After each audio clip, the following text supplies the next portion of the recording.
உலகத்தோட மொத்த காலநிலையும் மாறி மொத்தமா இப்போ உலகமே ஃப்ரீஸ் ஆகிட்டு இருக்கு. இதனால நம்ம ஹீரோயின் தன்னோட குடும்பத்துக்காக ரொம்ப கஷ்டப்பட்டு வெளில இருந்து சாப்பாடு எடுத்துட்டு போறா. இப்ப வீட்டுக்கு போய் பார்த்தா அவளோட ஹஸ்பண்ட் வேற ஒரு பொண்ணு கூட இருக்கா. அது மட்டும் இல்லாம அவளுக்கு ஒரு பையன் இருக்குன்னு சொல்றான். ஹீரோயினை முடிஞ்ச அளவுக்கு யூஸ் பண்ணிட்டு அவளை அந்த குளிர்ல புடிச்சு வெளியே தள்ளிடுறாங்க. ஹீரோயினோட குழந்தையும் அந்த குளிர்லயே இறந்து போறாங்க. இப்ப ஹீரோயின் அந்த குழந்தையும் மறுபடியும் ரீபான் ஆகுறாங்க. அந்த குழந்தைக்கு மட்டும் தான் எல்லா மெமரியும் இருக்கும். அது மட்டும் இல்லாம அதுக்கு நிறைய சூப்பர் பவர்லாம் கூட இருக்கும். இப்ப அந்த குட்டி பாப்பா அவங்க அம்மா கிட்ட, அம்மா உங்களை என்னை விட்டு பிரிக்க போறாங்க, நான் மட்டும் உங்களை விட்டு போயிட்டேன்னா நீங்க கூடிய சீக்கிரத்துல இறந்துருவீங்கன்னு சொல்லுவோம். நம்ம ஹீரோயினும் அந்த குழந்தை பேசுறத கேட்டு அவளை காப்பாத்த ஓடுறா.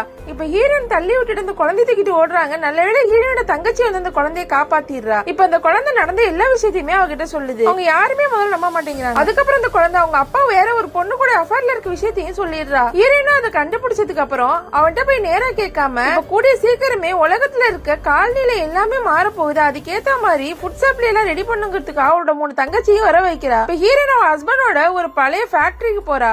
அந்த இடம் ரொம்ப நல்லா இருக்கு. அங்கே எல்லா சாப்பாட்டையுமே நம்ம சேவ் பண்ணி வச்சுக்கலாம் அந்த குழந்தை சொல்லுது. இப்ப அந்த இடத்துக்கு வந்து அவங்க தங்கச்சிங்களுக்கு ஒண்ணுமே புரியல. இப்ப அந்த குழந்தை உடனே சொடக்கு போடுது. அவங்க வேற ஒரு இடத்துக்கு போறாங்க. இப்ப இந்த ஃபுட் சப்ளை எல்லாத்தையுமே இங்க எடுத்துட்டு வந்துடலான்னு ஹீரோயின் முடிவு பண்ணிடுறா. இப்ப மறுபடியும் ஹீரோயின் அதுக்காக நிறைய பணத்தை செலவு பண்ணி சாப்பாடு, பிளாங்கெட்ஸ்னு எல்லாத்தையுமே ரெடி பண்ணி வச்சிடறா. கரெக்டா அந்த டிசாஸ்டர் வர போறதுக்கு ஒரு நாள் முன்னாடி ஹீரோயினோட ஹஸ்பண்ட் டிவோர்ஸ் அக்ரிமெண்ட்ல சைன் பண்ண சொல்றா. ஹீரோயினும் கொஞ்சம் கூட யோசிக்காம சைன் பண்றா.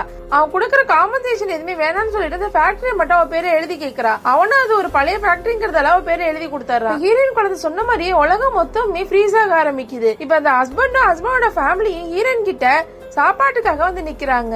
ஆனா ஹீரோயின் யாரையுமே மன்னிக்கிற மாதிரி இல்ல. அவ ஹஸ்பண்ட அந்த குளூர்லயே புடிச்சு கீழே தள்ளி விட்டுறா. தன்னோட வைஃபை ஏமாத்துறதுக்கு தனக்கு தேவைதாங்கிற மாதிரி அவன் அந்த இடத்துலயே ஃப்ரீஸ் ஆகி இறந்து போறான். ஹீரோயினோட குழந்தை கூடவும் அவங்க அம்மா தங்கச்சியும் கூட ரொம்ப சந்தோஷமா அந்த குளூர்ல இருந்தும் தப்பிச்சிடுறா. தன்னோட குடும்பத்தையும் காப்பாத்திடுறா.